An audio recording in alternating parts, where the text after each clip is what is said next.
Good afternoon. My name is Leigh Hancher. I am today at the university representing the Florence School of Regulation, where I'm part-time professor in charge of the energy union law area. And today I am summing up the conference entitled Public Intervention in the Energy Transition. And we've been looking at both legal and economic perspectives on one very contentious area of European policy, and that is state aids. So we've had two panels with extensive discussions on this subject, looking at the transition away from fossil fuels to renewable energy. So the second session, we're looking at the transition from the centralized to the decentralized energy economy and the future of state aid control in that transition. So there are two transitions really to be looked at here.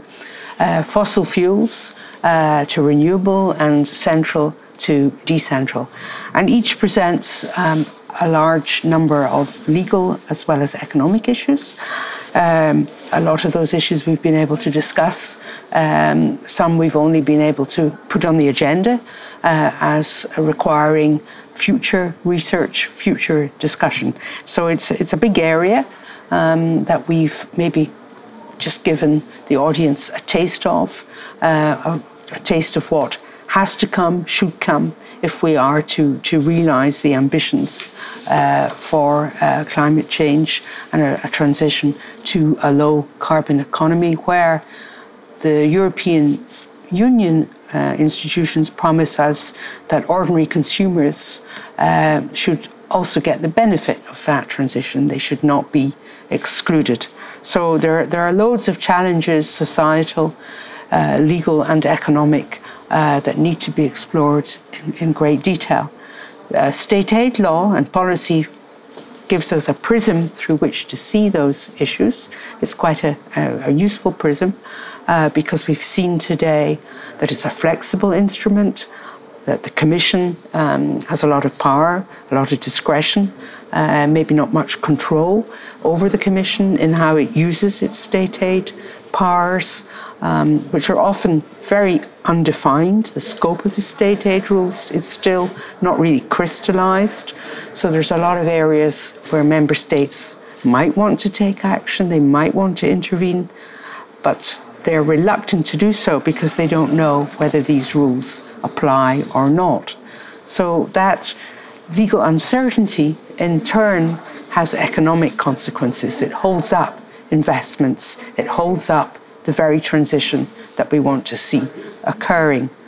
So when we move on to the second issue of decentralised energy production, maybe some of these problems could be resolved.